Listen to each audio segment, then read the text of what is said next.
Hello, everyone, and welcome to another episode of Sold with Updike Pugh. I'm Jeff Updike. I'm Weston Pugh, and in case I missed it in the intro, this is episode number 304.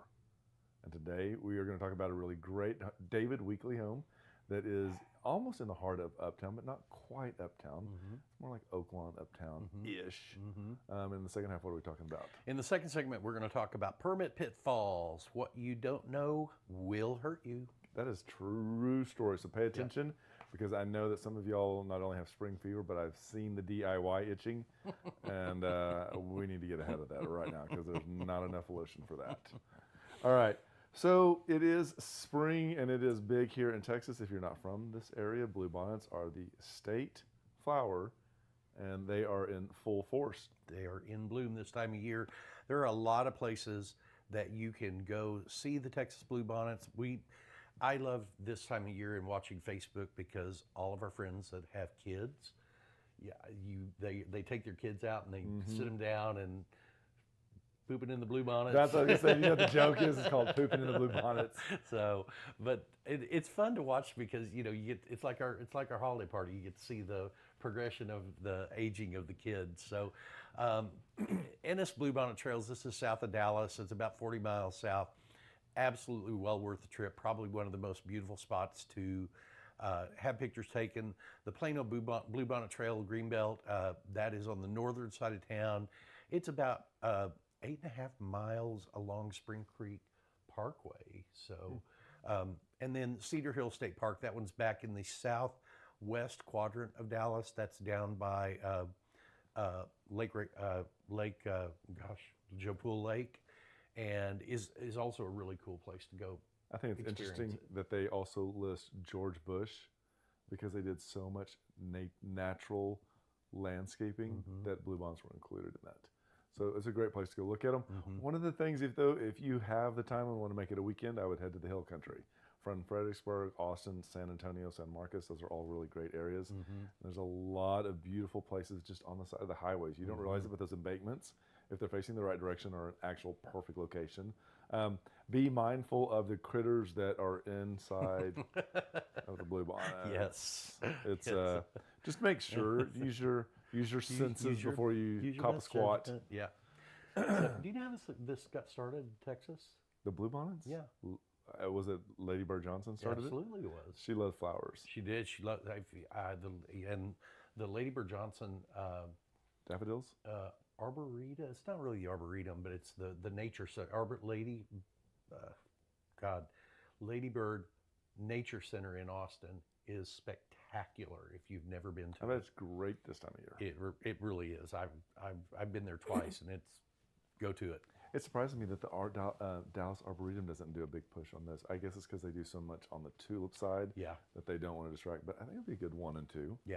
All right. So it is the first week of March, but we're really going to look at the last week's numbers basically for Dallas. Statistically speaking, this is a really good snapshot of what is happening in Dallas right now. One of the things I want to point out is that we have a huge uptick in new activity, and then we also are seeing solds. So that's a really good sign that we're seeing right now. This is it's very indicative of a good spring market. I feel like inventory is starting to grow. We're back at like 3.5 months worth of inventory, which is heading back toward a more balanced market. And that's good for everybody. Well, if you look at new activity, they're 657 units, and then you look at the option, the pending, and the solds. Yeah, that's not so dramatically ahead of that new activity that it throws that off, and so it reiterates what you're saying. Your dogs are going crazy. They are right now. What is happening? Anyway, this is all good numbers. One of the great things about this is mortgage rates have held and continue to hold, which showed stability in the market. Yeah. They're where they're going to be. They are where they are going to be. So get out there and make some sense of it all. Right. Jeff, tell us a little bit about 5307 Holland Ave. So this is a really great community that it's called Oak Park, I think is I think that's what it's called. The neighborhood is, but it is not really uptown. It's not really Love Field. It's somewhere in between the two. This Not is really West Highland Park Yeah, West, it's adjacent, but it's everything. It's everything but it. You know. it- but it's a really great David Weekley community that was kind of an infill product that replaced a bunch of very old, ugly apartment complexes, and the product is done very, very well. They sold out very, very quickly. The resales have been very, very strong in there. Very strong. And when you get one that's on the lower end of the price point of that neighborhood, which this one is, it's a great opportunity. This is a great area too because you're right there on Lemon, which is super easy going kind of northwest. It takes you all the way across uptown over to 75, but it's excellent if you have to commute and Love Field is your go-to because you are minutes from it. So it's a really handy location. And you've got great access to the tollway. You've got great access to I-35, which gives you great access to DFW Airport. I can be from, I live 5 blocks from here, and I can be at DFW in 20 minutes. Yeah, it's a smoking area, and again, traffic is not as bad getting in and out, but there are some back ways that you can use the neighborhood to kind of help bypass that. But let's talk about what locals love in this area, and I have to tell you that Katy Trail House is deeply, deeply loved. This was a hit from the minute the doors opened. It is one of the rare venues that feels like Austin and has great food, excellent atmosphere, butts up to the Katy Trail. We go there in the springtime at least once a week and sit. Now we don't do the beers at lunch, but it is so, God, it's so tempting. The boss is always with me. I can't do it. So another great little neighborhood venue is called the Rustic, and this is a bar, restaurant, event space that was opened about 15 years ago and has had some really good performances there. We've seen St. Paul and the Broken Bones. We've seen, who's the guy that is part owner in it? Tom Green. Yes, yeah. Pat Green. Pat Green. We saw Pat Green drunk as hell on the stage one day. We saw Beto O'Rourke speak here. That's true. As well. Yeah. Now, one of the great things about this is a lot of times concerts don't start until later in the evenings, like 9:30, 10:30 at night. But because of the location of this and because of the proximity to so many condos, townhomes, and apartments, they start earlier, and they also do day performances. So this is a great place. Get out there. I will tell you this much: you need to buy a ticket. Yeah. Because you're not getting in if you don't have a ticket. It's pretty much standing room only for concerts. There are tables, but you're sitting way in the back, and if you're being a part of the concert, you're standing up. I drove by it one time and I saw that Salt and Pepper were playing, and I pulled over and went to go in. Ooh, baby. They said no, I didn't have a ticket. And I said, "You've got to be kidding me!" I was furious. I was like, "I'm here for it." You talk about the number 3 thing locals love. All right, Recess Fitness. Recess Fitness is at Mockingbird. It's a little bit further than you'd expect, but it's not terrible. It is worth every penny that you go. This one is in the old LA Fitness. If you're from Dallas, you know. Locally owned by Taylor, right there. Takes really good care. A lot of pride. There is a lot of no BS in this gym. There are no tripods allowed. You have to have your shirts on. It is basically get in there and work out. The equipment is amazing, and there is so much of it. I solely joined this gym because of the squat platform that it has. Interesting. At this age, it doesn't rack the weight on my back, but puts it on my hip and allows for a really safe squat. There are tons of trainers there. They have classes. I'm going to say in the men's locker room, I know that there's a cold plunge and there's also a sauna. So if you're looking for a gym that has everything, unfortunately, their prices went up quite a bit for the simple fact that I think Texas Fitness closed. But it is an excellent gym. Go get a day pass. Smart.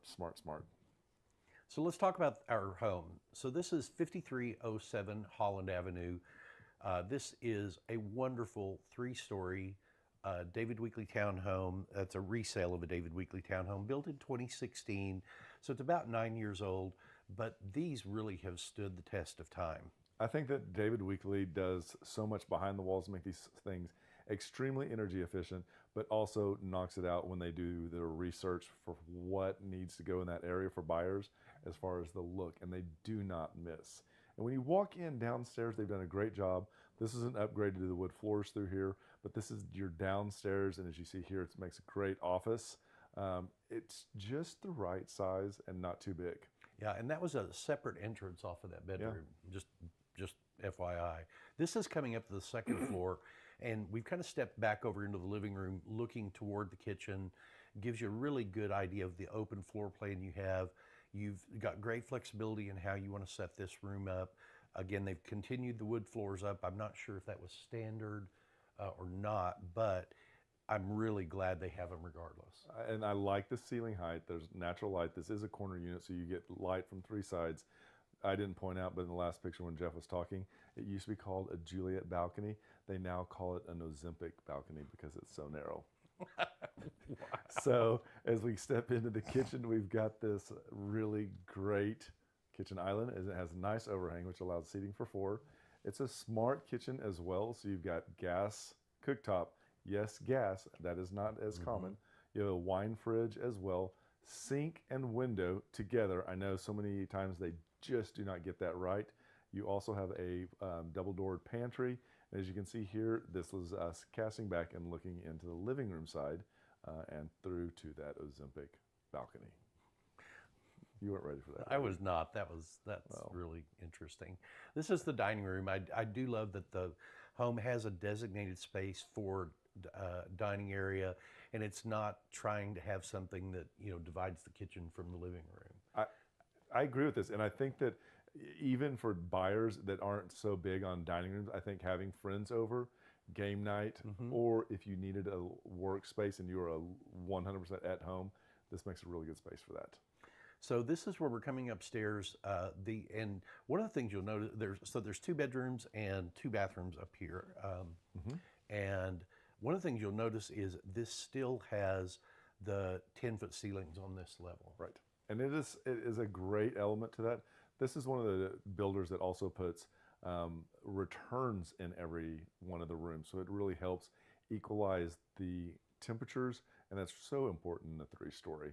As we pivot now, looking into the master bedroom, again, they haven't made it dark. We've got 3 nice lights, but we still have our privacy. 2 sinks. We have mirrors that are framed. You have both your step-in shower and and this is really unique. It is a square, almost completely square. I'm gonna give it a rectangle, but it's really close to a square tub. And so you've got room for your full-size stackable washer and dryer in the hallway with the double door open. It does give you some hanging drying space there. I really like the floor plans that David Weekley has. And this is some of the community space. So you've got a pool here. You've got, I think, 2 dog parks on the property. You have this outdoor space that is covered that you could go hang out by the fire in the winter. I mean, and this is all secured. But look at that privacy fence, Jeff. I think they did such a great job of leaving the vegetation so it is private. So 5307 Holland, this is a 3-bedroom, 3.5 bath, 2-car garage built in 2016, 1,912 square feet. And this is listed at $700,000 even. Folks, call us, come and look at this. If you're in the market for a house in that price range, come and look at it. We want to say thank you so much to Tiffany Lawson for allowing us to feature her listing. It is gorgeous. If you would like to see the rest of the photos that we didn't use, click on the link in the comment. It's a great way to be able to share it with friends and family and let us know what you think. And with that, we'll be right back. Did you know there are a lot of ways you can keep up with us? For starters, every Wednesday at noon, we host Sold with Updike Pugh, live from our Facebook and YouTube channels. Our show is dedicated to featuring some of the best homes in the Dallas market and about sharing timely information about market trends. But don't worry if you missed the show, because you can always listen to them on SoundCloud, iTunes, and Spotify. Still want more? Follow us on Instagram, where you get a first-hand look at what it's like to be a realtor. It's not always previewing homes for clients or getting them ready to go live in MLS. Lastly, visit our website and you'll be able to create a custom home search tailored specifically to your wants and needs that's timely and accurate. Whether it's square foot, location, or the neighborhood, we have you covered. If you'd like to know how much your home is worth, we can help with that too. Just visit homeprice.fyi, enter a few pieces of information like your home address, and we'll email you a price. When you're ready to talk real estate, you can reach us online, by phone, or by text at 214-377-2223. And remember, we want to be realtors for life. Hi everybody, welcome to the second segment, episode 304 of Sold with Updike Pugh. I'm Jeff Updike. I'm Weston Pugh, and today we're going to talk about the not so glamorous but really important topic of permits. This is one of those key times when a permit pitfalls, what you don't know will hurt you. And this is a really important topic for current homeowners and for people that are purchasing a home, because many times people buy a home and they go into it knowing there's going to be work that they do, and they might find somebody along the way who says, well, I can do it easier without a permit. We get that a lot, and I think that they do it because they say pricing. But I think that this pricing saving now is going to come back and be a problem later on. I quite agree. Often. Getting a permit is not really just bureaucratic hoop jumping. It is a way that you also get to experience a level of quality of work, because vendors have certain code, electric code, building code that they have to comply with, and that's what the city is checking for, is to make sure that they're doing it in compliance with whatever the current restrictions are. And that those that actually are pulling the permits, that actually, there's more likely, as Jeff said, to get a warranty. They're also less likely to be a fly-by-night, someone who just does it part-time. And when we talk about like electrical and plumbing, these are items that you don't want to fly by night. You want them to know code. You want there to be warranty on the parts and the labor. And what's always funny to me is there's that neighbor in the neighborhood 100%. that watches everything everybody does. We call them Gladys Kravitz because of the old Bewitched, but they come in all flavors and shapes, and they're just, and the minute you start work, if you don't have that permit displayed, they're going to call the city. Code compliance, it's so simple, 311. Yeah. I don't even know if they're talking about it right now. They can just put in the address, and it does happen. And what happens when code compliance does come out and they are able to establish that the permit was not pulled, this is when everything stops. Literally, it's not figurative, it stops. And this is when the bills begin to stack up. Time is money, and you're being without what you need. If it's a renovation for a flip, or you need to get it done before, I don't know, the weather changes. This is when everything begins to stack up, and now the city is really involved. And the city is going to want to see plans. They're going to want to see what you are doing, the scope of what you're doing, and they're going to want to make sure that that complies with all of the code that's in place at the time. And once you're on the radar, you're on the radar. And the other thing too is the vendors that you have selected that didn't pull the permits may not want to work with the city and the permit section. So you may be scrapping this and completely pulling up new vendors now. Yeah. And that is that's a whole nother thing. And I think one of the harsh parts of this also is people forget that when they get ready to sell their home, there is a specific question on the seller's disclosure statement that asks, have you done any work without permits? It's a little more wordy than that, but that's basically what it says, is have you done any work without permits? And if you say yes, then more than likely the buyer is going to want to know, what did you have done? Yeah. Why did you not have a permit done? Okay, let's do an additional layer of inspection on the electrical system because you had the electrical panel placed. We just went through a condo transaction where at some point, these condos are probably 30 or 40 years old, and at some point during its life, the main panel inside the home had been replaced with a new panel but the new panel was rated for twice as much amperage as the old panel was, but the wire from the new panel back to the source was not replaced. And therefore, it was like all for naught. Yeah, because you're actually creating more of a problem by putting the new panel in rather than, and I'm assuming they didn't get a permit on it, because I don't think that would have been allowed. The other thing too to keep in mind is that those permits need to be closed out. And you can go to the City of Dallas website and verify that they have been closed. If they haven't been closed and you need additional work, you're not going to get additional permits until those are closed. So be sure that your vendors close out your permits. So hopefully we haven't scared you too much, but hopefully this made sense and helps you make the decision to get a permit next time you have that scope of work done. If there are any questions you have about what a permit is required, we've got resources to help you with that. Just reach out to us. And just remember, we want to be your realtors for life. When you're ready to talk real estate, you can reach us online, by phone, or by text at 214-377-2223. And remember, we want to be your realtors for life.